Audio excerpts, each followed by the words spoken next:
le savoir-faire en Haut-Poitou, une chronique proposée par Vivre et Entreprendre en Neuvillois et Réussir en Haut-Poitou. Le savoir-faire en Haut-Poitou, tous les jeudis à 10h sur Style FM. Bonjour et bienvenue sur Style FM dans la chronique Le savoir-faire en Haut-Poitou. Un rendez-vous tous les jeudis à 10h. Le savoir-faire en Haut-Poitou, une chronique pour connaître nos artisans, nos commerçants et nos entreprises du Haut-Poitou. Notre invité ce matin, Nicolas Guillot, qui représente Pictave Détection de Neuville-de-Poitou. Bonjour Nicolas. Bonjour. Est-ce que vous pouvez un petit peu vous présenter à nos auditeurs ? Oui, donc je suis originaire du milieu agricole du coin à côté à Cissé. Voilà, j'ai monté la boutique il y a à peu près 2 ans. Voilà, ça faisait 23 ans que je fais de la détection, donc c'est une passion. Et voilà, je connais bien par rapport à tout ce milieu-là. Donc je me suis dit, pourquoi pas se lancer, monter une boutique. Et puis, moi, ça marche pas trop mal. Voilà, donc ça veut dire, si j'ai bien compris, qu'avant toute chose, avant de monter, on parlera du magasin juste après, on va parler un peu plus de vous. Vous étiez, je sais pas si on dit comme ça, donc détecteur amateur. Oui, c'est ça. Et comment on en devient, j'imagine que c'est une passion pour vous. À quel moment vous êtes dit dans votre vie, tiens, je vais faire de la détection, c'est quelque chose qui m'attire, parce que c'est quand même pas commun. En fait, moi déjà, vu que j'étais originaire, c'est ça, du milieu agricole, je m'étais dit, ça peut être sympa de voir ce qu'il y a un peu dans les terrains, ce qu'il y a autour des vieilles habitations. Donc j'ai été loué un détecteur il y a à peu près 23 ans, voilà. Et donc après, voilà, je me suis lancé plus ou moins progressivement et depuis une 12aine d'années, après vraiment beaucoup plus assidûment, en collectionnant certaines marques, en fait, en les réparant. Et là, voilà, c'est devenu, à partir de ce moment-là, une vraie passion, quoi. Mais alors, comment ça s'apprend ? Parce que j'imagine, on ne prend pas un appareil et on se dit, ça y est, je suis détecteur et je vais entendre le bip-bip, je vais comprendre comment ça se passe. C'est ça. Et j'imagine qu'il y a un apprentissage. Oui, au début, clairement, on galère. Parce que si on n'a pas les bons conseils, souvent, on sort beaucoup de pointes et des clous. Donc, j'y suis passé par là. Je suis passé par là. Et donc, après, c'est vrai que rapidement, le week-end où j'ai loué, j'avais trouvé 2 petites pièces assez sympas. Et voilà, la passion, après, m'est restée. Dont une toute petite pièce que je ne pensais pas, qui était du duché de Bretagne, de 1300 et quelques, juste derrière chez mes parents. Donc, à partir de là, c'était cuit. Et donc, après, vu que j'ai été formateur... vous êtes passé d'amateur à formateur. Pas formateur tout de suite, mais dans une autre branche. Je me suis dit que justement, par rapport à la détection, ça pourrait être très bien parce qu'il faut former les gens et leur expliquer.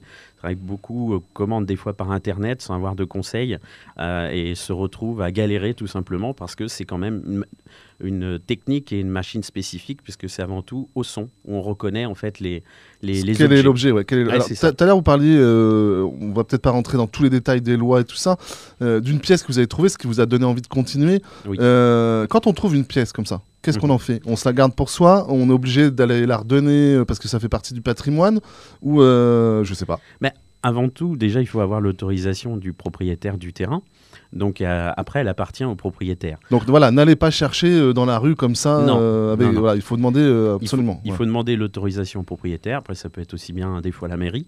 Mais il faut demander l'autorisation, ça c'est obligatoire. On ne peut pas aller détecter sur un terrain qui appartient à quelqu'un sans autorisation.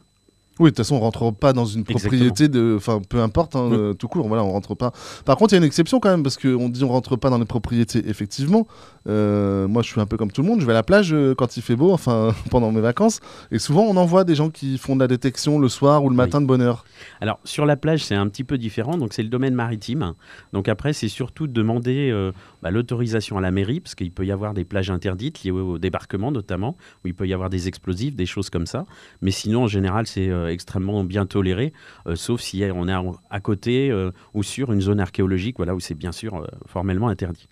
On va parler maintenant un petit peu de votre magasin, donc Pictave Détection, qui se situe à Neuville. On en reparlera exactement où ça se situe, qui va peut-être déménager, je ne sais pas si on peut le dire. Oui, tout à fait. On en parlera. Qu'est-ce qu'on y trouve dans cette boutique ? On trouve en fait avant tout des détecteurs de métaux, les accessoires. En fait, donc on part du débutant, jusqu'au confirmé, avec du matériel spécifique. Où c'est le cas cette semaine où j'ai eu un orpailleur de Bretagne qui a passé 5-6 heures à la boutique pour choisir son matériel. Donc là, c'était du matériel spécifique. Il a fait des tests et tout ça, puisque aussi, on n'en parle pas assez, mais il y a réellement de l'or en France. Après, pas forcément vers chez nous, mais dans des régions certes aurifères.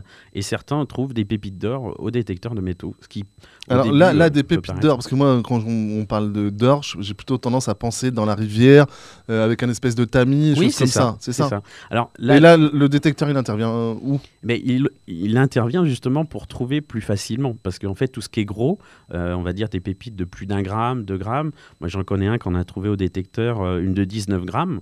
Je pensais pas, hein, quand je l'ai vu, j'ai un peu halluciné. Il en est Ça fait quoi en argent, 19 grammes d'or actuellement? Bah Grosso après, modo, hein, grosso. Après, en valeur, c'est un peu plus complexe parce que c'est pas la valeur de l'or pur, c'est la rareté, parce que l'or en France, en pépite, c'est extrêmement rare. Donc, plus elle est grosse et plus c'est rare. Donc là, c'est peut-être la deuxième plus grosse pépite d'or en France. Donc forcément, Ça fait un petit pécule. voilà, c'est pas du tout sur le cours de l'or. Après, c'est sur la rareté. Mais alors, donc, si je comprends bien, avec un détecteur, on peut chercher dans l'eau, Oui, dans la terre, dans le sable. oui, exactement. Partout. Partout, en fait, partout. Il n'y a pas tellement de limites, si ce n'est s'il y a beaucoup de ferraille, notamment, par exemple, l'exemple typique d'une dalle de ciment. Si elle est ferraillée, là, on ne peut pas détecter, puisque de toute façon, il y a un Ouais, maillage. ça sonne tout le temps. Voilà, c'est ça, c'est ça. Donc après, on peut détecter un peu partout et après, voilà, on trouve un petit peu de tout, quoi. C'est ça qui est sympa. C'est le côté surprise, en fait, avec le détecteur. Comment ça fonctionne? Est-ce qu'on peut... bon, on fait de la radio, on fait pas de la télé, hein, Oui. mais est-ce qu'on peut expliquer à l'auditeur comment... parce qu'on les voit avec leur casque, l'espèce de manche à balai, je sais pas si on peut dire ça comme ça. Ouais, une Et canne. puis un truc rond au bout, enfin Un circulaire. disque. Un disque. Voilà. Est-ce qu'on peut expliquer à l'auditeur comment ça fonctionne et qu'est-ce qu'on entend dans le casque? Parce qu'on dit des bips, mais... Oui, tout à fait. Eh bien, en fait, un détecteur, pour faire simple, on va dire qu'il détecte les variations qu'il y a dans le sol. Donc, dès qu'il y a une cible, qu'elle soit en fait ferreuse ou non ferreuse, on va l'entendre. Après, ce qui est intéressant, c'est plutôt de ne pas trouver le fer. Donc les pointes, les clous, un fer à cheval, des choses comme ça. Donc on va plutôt rechercher ce qui est non ferreux. Donc à partir en gros de l'aluminium, qui peut être l'or, l'argent, le cuivre, le zinc, le nickel, le plomb. Et donc en fait, dans le casque, on va entendre à un moment donné un bip et un autre bip en passant gauche, droite, au-dessus de la cible.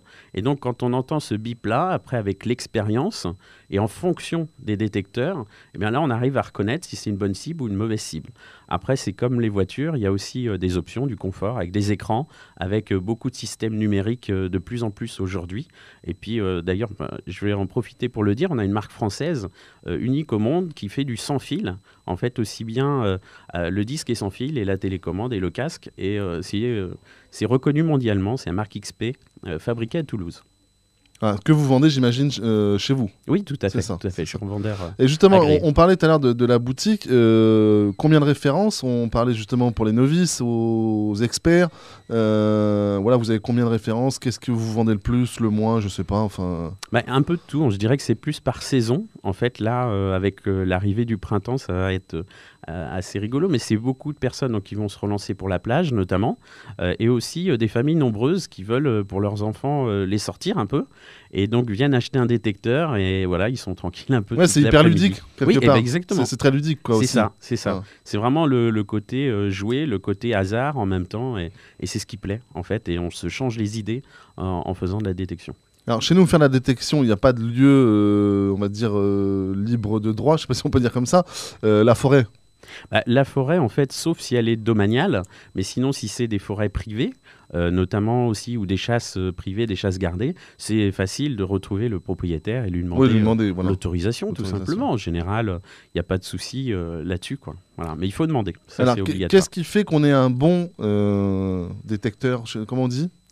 Un Non bon détectoriste. Ouais, je sais pas si ça existe. Si, c'est le voilà. terme détectoriste. Voilà, qu'est-ce qui fait qu'on est bon ou moins bon? Tout à l'heure, on parlait justement de ceux qui remettent la terre en place, parce que Oui. voilà, on n'imagine pas tout ça. Est-ce que vous pouvez l'expliquer un petit peu? Disons que c'est déjà, voilà, c'est de faire les bonnes pratiques. Je le redis encore, c'est avoir l'autorisation écrite du propriétaire. Après, c'est de toute façon donc bien découper le sol pour faire une belle motte. après de trouver sa petite cime, reboucher le sol, voilà, partager avec le propriétaire ou donner au propriétaire. Moi, je vois justement dans le coin là où j'ai des autorisations que je connais bien, des fois, à chaque fois, je lui dis je suis à tel endroit. Des fois, il vient avec moi, il creuse avec moi. Voilà, c'est un côté convivial avant tout, quoi. C'est pas la détection, c'est un partage à plusieurs, notamment lorsqu'on fait une trouvaille. Si on est tout seul, c'est un peu frustrant, c'est beaucoup plus sympa. On a envie de le partager. Oui, exactement. On a envie de le partager. Je ne sais pas si ça peut se poser comme question. Quelle a été, vous, votre plus belle découverte depuis plus de 20 ans de carrière, on va dire? Disons que la plus belle, il y a plusieurs anecdotes, mais je dirais que c'est plutôt, moi, pour des recherches chez des gens qui m'avaient demandé pour des choses perdues. Donc, on va dire que les plus belles découvertes, c'est ça, une alliance que, voilà, ils étaient paniqués par rapport à ça, et donc je l'ai retrouvé en 2 minutes. Voilà, c'est surtout le remerciement par rapport aux gens, par rapport à des choses comme ça, qui est le plus important, en fait. On en parlait hors studio, la détection ne sert pas qu'à l'amusement. Oui, on peut s'en servir dans certains corps de métier. Il y a une petite anecdote, je crois, à raconter, semaine, et puis je vous laisse faire. Hein. Allez-y. Allez-y. Non, c'est pas moi qui l'ai vécu, c'est vous. Hein. Donc, oui, là, j'ai vu, c'est des boulangers qui sont passés cette semaine, un apprenti qui avait laissé tomber un outil dans la pâte qui s'était cassé. Donc, ils étaient vraiment paniqués pour retrouver pour leur baguette. Donc, je leur ai loué un détecteur spécifique à main pour retrouver ces petits bouts, et ils l'ont retrouvé facilement, et ils étaient extrêmement contents, extrêmement rassurés par rapport à ça, quoi. Voilà, comme quoi ça ne sert pas qu'à chercher des bijoux dans le sable ou choses comme ça. Hein. Pas du tout, il y a même beaucoup de professionnels qui utilisent des détecteurs de métaux, j'en répare aussi, pour la voirie, pour trouver les bouches à clés, pour les piscines, pour retrouver tout ce qui est réseau enterré de canalisation, même les réseaux électriques, puisqu'il y a des appareils. Ça aurait été spécifiques. bien, parce qu'il n'y a pas très longtemps, ils m'ont coupé l'électricité, parce que justement, ils voilà. ont creusé. C'est ça. Voilà. C'est ça. On aurait pu éviter ça. Voilà. Dans la police aussi, enfin. Exactement. Ça sert aussi c'est utilisé dans énormément de domaines, en fait. On se rend pas compte des fois, mais ça marche beaucoup. Voilà, c'est très diversifié, et voilà, on approche de la fin. Est-ce qu'il y a des études pour devenir détecteur, ou c'est vraiment des gens comme vous qui ont des magasins qui forment les gens, ou est-ce qu'il y a vraiment maintenant des études qui existent pour former des jeunes? Non, il n'y a pas d'études par rapport à ça. Moi, je vais faire justement des formations plus par rapport aux bonnes pratiques, et aussi pour bien utiliser son détecteur. Mais il n'y a pas d'études par rapport à ça. Et vous, est-ce que vous faites des formations sur nos villes? Oui, tout à fait. En disant, tiens, tel jour, j'ai une journée de formation, vous pouvez venir vous inscrire Oui, complètement. Et là, justement, je vais en faire d'autant plus avec le nouveau magasin. Donc là, je vais faire par petits groupes de niveau de chacun, et pour vraiment aider les gens qui, des fois, n'ont pas forcément pris le matériel à la boutique, mais ont besoin de conseils pour arriver à s'en servir, quoi. Voilà. Alors, comment ça se passe si on a envie d'aller à une formation que vous allez présenter? Les gens nous contactent ou passent me voir. Puis après, en fonction du niveau de la personne, je mets des dates, et puis voilà, on fait des petits groupes de 5-6 personnes. Après, on fera peut-être même des sorties terrain en fonction de chacun. Mais ça pourrait être... C'est l'esprit convivial et sympathique, changer les idées. Où est-ce qu'on peut trouver la boutique actuellement? Puis on va parler du déménagement en même temps, parce qu'on est là pour tout dire. Donc là, actuellement, vous êtes à Neuville. Oui, on est à Neuville, c'est sur le petit Alors l'accès est par le petit parking en face Hémaroptique, rue Alphonse Plot. C'est ça. Alphonse Plot, en face Hémaroptique, le parking. On se gare là, après on voit les 2 petits drapeaux. On passe en fait par la zone de test, on arrive à la boutique. On n'est pas visible pour le moment. Et après, donc, on va bouger à Migny-aux-Anses, on va être 62 rue du Centre, 62 route de Poitiers, parce que les deux accès, on peut nous trouver, c'est juste à côté du rond-point, derrière chez Huette. On peut vous trouver, ça c'est physique, on peut vous trouver aussi sur Internet, oui, un site Internet, un Facebook, allez-y, oui. Vous êtes là pour ça. Ouais, sur pictavdetection.net, et puis sur la page Facebook Pictave Détection. Voilà. Est-ce qu'on peut faire de l'achat en ligne Oui, complètement. On a une boutique en ligne avec beaucoup de choses. Après, il nous reste encore à continuer, parce que les boutiques en ligne, ça demande beaucoup de temps à gérer. Ouais, puis c'est un autre métier après. Ouais, c'est ça. Autre chose à rajouter? Non, mais merci de m'avoir reçu, en tout cas, ça fait plaisir. À Neuville, la radio Style FM, depuis le temps que je l'écoute, ça fait plaisir de voir les locaux et de découvrir tout le monde. Nicolas Guillot, merci d'être venu dans nos studios. Vous pourrez retrouver cette chronique en podcast sur notre site. Je vous rappelle, c'est www.stylefm.com.fr dès cet après-midi. On vous souhaite une excellente journée à l'écoute de nos programmes. Au revoir. Le savoir-faire en Haut-Poitou, une chronique proposée par Vivre et Entreprendre en Neuvillois et Réussir en Haut-Poitou. Le savoir-faire en Haut-Poitou, tous les jeudis à 10h sur Style FM.